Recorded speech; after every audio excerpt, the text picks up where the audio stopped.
This is the time in my head when I always hear my friends and family go, uh-oh, the grade's going to speak. I always feel reckless, and none of you know me. I've only met a couple of people since yesterday, and I have to be honest with you, I feel completely apprehensive in talking to you. You can't, you couldn't have picked an odder speaker in the world is the way I feel. I have no idea what to tell you. If you've come to hear me, I don't know what to tell you. I don't know what to, I don't know what you think and how you live. Now, I know some things. I'm kind of kidding, but I have to kind of do that to make myself feel comfortable and find a kind of rhythm in the room as I look around. And I would like to be real with you, and I would like to communicate with you. I would like you to think, and I'd like you to deal with your own life, not mine. I have no packaged plan. I've got a plan. I've got a hefty handout, but I'm probably not going to follow it very well. And in fact, the number arrangement is already messed up. When I made copies, I decided to move things around at the last minute, and I kind of reserve the right to change my own mind if I get a better idea. So I decided to put some color paper in there in certain places. So forget the numbers.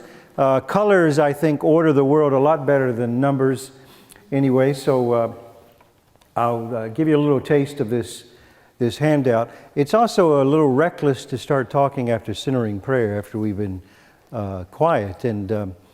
And so I feel like I'm going to wreck, like a wrecking ball. I'm going to wreck the room and just kind of flow through here and knock over people like bowling pins, or start calling out some bingo numbers, or do something. But I like to have fun in not taking myself seriously. But I have fun going very deep. So very quickly, we're just going to go deep. And if there's anything I know about centering prayer and contemplative outreach and people who do this regularly, they can go deep rather quickly. You don't need someone to kind of coach you, and you just takes about a moment to start to deal with your life in the sense of what is real. And that's what we'll work with. If I can kind of introduce you to the handout for a moment. Of course, the front cover is kind of got what the theme of the day. We've got Merton, of course. Happy birthday to Thomas Merton. It was last month, January 31st, the 100th anniversary of his life, of his birth. There's a conference in June celebrating that, and they'll have several hundred people there for that, I'm sure. The commotion is a term that I use for the modern world that we live in. It's just this blur. And I'll say a few things about that. And then, of course, you know about contemplation. The term long art, I want to kind of introduce you to today. This is a phrase that I've come to use myself. And I'm going to have a sabbatical this fall. I teach communication courses, as Kathy said. And I have a sabbatical this fall, and I'm going to write a book. At least I have the intent. And the name of the book is The Long Art. And it's about contemplation. And the thing that Merton is most introduced me to and stunned me with is contemplation. And as I started reading Merton, I started realizing I was contemplating life. And I started realizing I have been doing this all my life. And I started to realize that I was born contemplative. And then I even started to realize as years went by, and this is a kind of radical notion, I'll just put it on the table for you to think about, but I don't think in terms of active people and contemplative people. I think we are all, as human beings, contemplative and active. Before we're even religious, I think we're contemplative beings. And the long art is the practice of contemplation in our short life. Here's where the phrase comes from. It starts with Hippocrates. You're familiar with the Greek philosopher who was a doctor, the Hippocratic Oath. He had one of his phrases was ars longa, vita brevis, which meant short life. Life is short, but art is long. He didn't do much more with that. He just said, here's a little witticism, take this. But a little later, a Roman philosopher by the name of Seneca wrote a wonderful essay, which you can still get. You can order it in a normal book or get it online, called The Shortness of Life. And he takes Hippocrates to task. Life is short, not because it's actually short, but because we waste it. And we waste it because we do not contemplate. And we should start contemplating when we're young. And Seneca's essay is written to a young guy he knows and admires, and he is trying to emphatically get him to take the time. Don't even worry about leisure, because everybody, this is 45 AD or CE, Common Era. So just shortly after Christ died, Seneca is writing his philosophy, and he's certainly not a Christian, but the Christian church kind of read him and preserved his writings because he was in sync with them a little bit. But he talked, and this is, we have to kind of think about this. 2,000 years ago, people were still speeding through their life, missing their whole life. Well, we kind of feel like we've got a guarantee on that situation. We're the ones that created it. You know, hang on, ancient Rome and Greece. We created airplanes and electricity and all this kind of stuff. We know how to jet through life. But they were doing it. And we would look back and go, well, you don't have anything to do. What do you don't have plumbing? You don't have jobs like we do. You don't have to work 9 to 5. But they were living and not living. And we still know what that is, but they knew what that was. And so I read this essay, The Shortness of Life, and it just coincided with everything that I'd read in Merton. This was a few years later that I kind of discovered this and began thinking about the long art of contemplation in a short life. And I'll say a little bit more about that as we go along. So that's a phrase that I'm using. I think I'm the only one on earth using that. So please do not feel like you need to use that, or don't go tell somebody about the long art. They won't know what you're talking about. But if I write this book and it gets out, then maybe somebody can talk about the long art of contemplation. But I'm thinking in my head today that contemplation is not something we do on the side when we're having a nice, good, golden moment. It runs through our whole being. We are contemplative from top to bottom. From the beginning of our life, we have already started contemplating, but we cut that short, and then we get caught up in a world of action. But our contemplation, in my mind, in my experience, and this to me is what Merton has taught me, is that contemplation is how we as human beings receive divine life. Contemplation is a receptive force or capacity, and our action is response to what is given to us. So God has already given us His life. We wouldn't exist as human beings as soon as we're born if it wasn't for God. So I feel like every ounce of my self is that I was born contemplative, in the sense that I was born to receive God's life, His promises, and that this is eternal. This goes forever. But I do have this short material kind of world of existence in which I act. But if I start to understand contemplation as really almost a divine birthright, in a sense, my action is a response to what is given to me. So how I act in this life, how I live out my life, is how I live out what is given to me by God. So this is a kind of rhythm. And so when we have practice centering prayer and then some nut gets up and starts talking, we need to realize that language and that speaking, that's a kind of action, but it's rooted in that centering prayer. It's language in our communication is rooted in that silence. And there's a rhythm to that, and that is a spiritual rhythm.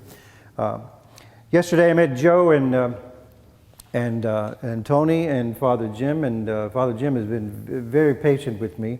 We've had some very warm conversations, and I feel like I've been here a little while. And when we got to the residence where I'm staying, the first thing I did, and I was tickled to do this like a little kid, is I went out to the ocean. Now, I know you know about the ocean. I've been to the ocean many times in my life, but I still need to just go right out to that ocean and establish that contact again. I stole a couple of shells. It's just kind of something we have to do. But to go out there, and I'm so grateful to be staying in a place where I'm hearing the ocean, and I'm hearing that constant waving sound, that just like silence in speech, there's something calming and rhythmical about that ocean, something real about it, something communicative about the ocean. I sense the same thing in forest. When you get into the quiet of a forest, and maybe you hear birds, maybe you hear the wind like a breeze through chimes, as if the trees are musical themselves. There's a rhythm in all of this, and it's in existence itself. So this is kind of how I'm thinking contemplation and action. They can't be possibly divorced. Our action is a response to the life that we have received, and when we practice contemplation and whenever we center ourselves in silence, we are getting to the root of our very existence. We're not just being quiet and calm, and it's a momentous thing. If you look at the handout, now I said I was going to introduce it, and I started, that's kind of what I do, I just kind of go off. Look at the back of the handout, the gold page. Here's an image that I created to kind of simplify the movement of our souls, in a sense, for today. It's a line that goes down the middle, is like a plumb line. And so the wording at the bottom is, if you're familiar with plumbs, when architects and builders, contractors are working, trying to get a wall straight, and they hang this plumb line, and it's supposed to become still. And something about silence and stillness, something about those in solitude, something about simplicity, all of those are contemplative conditions. And so when we're centering in prayer, and we're centering in silence, to me we're centering our life in God, and this plumb line has to go through, however, commotion. And the commotion is this mess, it's this noise, it's this constant activity that's not action, it's this almost fever, it's a nervousness, it's a kind of well, we'll get into it a little bit more. There's a page in here on commotion, and it's defined in all kinds of ways. But you know about commotion when your life is in a kind of upheaval. Merton is going to tell us a little bit about a necessary interior upheaval, and I'll come back to that in a moment. What I've chosen to do for the 4 conferences today, and please don't think these are going to go on too long. In fact, that reminds me, let me get my phone out to keep track of time. I have to stop talking when I look at the clock. I can't process my words and the time at the same time. In fact, you can't breathe and talk at the same time. I don't know if you know this. You cannot breathe and talk at the same time. There's a beautiful, if you don't mind me walking around a little bit, there's, I think, if you've ever read the Upanishads, which is Indian literature, Indian spirituality, it's some beautiful works of life and being, and there's one called the Kathka Upanishad, and there's a line in it that I'll never forget about. When we speak, we sacrifice breath. When we breathe, we sacrifice speech, we sacrifice talk. You cannot do the both at the same time. You could experiment, just start talking, and you'll go maybe a minute and a half tops, and then you won't be able to talk. And you will gasp for breath, because you can't just keep talking. So we have to breathe and we have to talk. But it's a beautiful, beautiful spiritual principle that when we're silent, we are giving up talking, and we have to breathe to live. We don't have to talk to live, really, but we do have to breathe to live. So when we do speak, it's got to be married to that silence. It's got to be married to the breath and the life of our life. And we're back to contemplation, and what is our life, and where does it come from? Whenever we are contemplative, we are receiving, acknowledging, affirming the life that we are, not just our biological life, but our very existence that is given to us by God. So when we talk, we've got to be a little careful. Now, even though I said that, I'm still going to get a little reckless, and I may get a little silly at times. And I have to do this to kind of still, as I told you, to kind of get comfortable. And you'll see as this goes. I'm just preparing for you. I know people back home that would like me to tell you what's going to happen in the next few minutes. And I'm doing my best to kind of warn you. But I'm trying to fit in too. So I'm trying to, let's see how this goes. All right, so the blue sheets inside, this is what we're going to kind of work on over the morning, and we'll turn to that and get started with that in a moment. And then after the blue pages, there is a white page. It's got sort of a chronology of Merton's life. I'm going to go over that a little bit over these 4 sessions, taking a little bit at a time. So I'm going to tell you a little bit about Merton's life today, though you know some things. I'm going to tell you a little bit about some thoughts that he has about silence and solitude to kind of ground these 4 sessions. I'm going to tell you a little bit, because I cannot help it, about how I think and feel and wonder and read Merton. But I'm most concerned that you cultivate all of this thinking and sensing within your own soul, and that you work within yourself. And like that plumb line that goes all the way down, we're going to read a poem in a little while, maybe after lunch, by Merton, called All the Way Down. And when he's talking about going deep, he's talking about going inside, he's talking about interiority, he's talking about silence, and he's talking for real about doing this and not just going so far to where you're comfortable, but you have to go all the way down. It's almost like you go down to the bottom. And for Merton, you got to go below the bottom. If you've hit bottom, you got to go deeper than that. We'll see what kind of sense this makes. And I hope I don't drive you crazy with this kind of talk. But we're going to go all the way down today. And and I'm wanting you to do this. And I'll try to do it with you. But that's coming up. What would be interesting to you later, we may just touch on it, but this salmon color, would you say that was salmon? Oh, yeah. Okay, good. You got to coordinate your colors. I mean, if you're going to get anything right, you got to know your colors. So the salmon is a letter that Merton wrote to a Muslim named Abdul Aziz. And this letter is, he was asked by the Muslim, how do you pray as a Christian? And he talked about centering. And this is where the centering prayer, at least according to Menninger and Pennington, and I think Keating would say so too, that they all 3 kind of came from Merton's kinds of conceptions and articulations about centering. So those who practice centering prayer, you may like to read this letter from Merton to Aziz explaining how he centered himself, and we may take a look at that a little bit later. I put some references about contemplation on here, and some because this was the key theme in Merton's life. That's another white sheet. Some key terms that we won't get into. It's just something you can have and read later. If you're new to Merton, it might be helpful. The gold sheet, the other side of it, of the plumb line, is some things I've written about the commotion, kind of abbreviated definitions.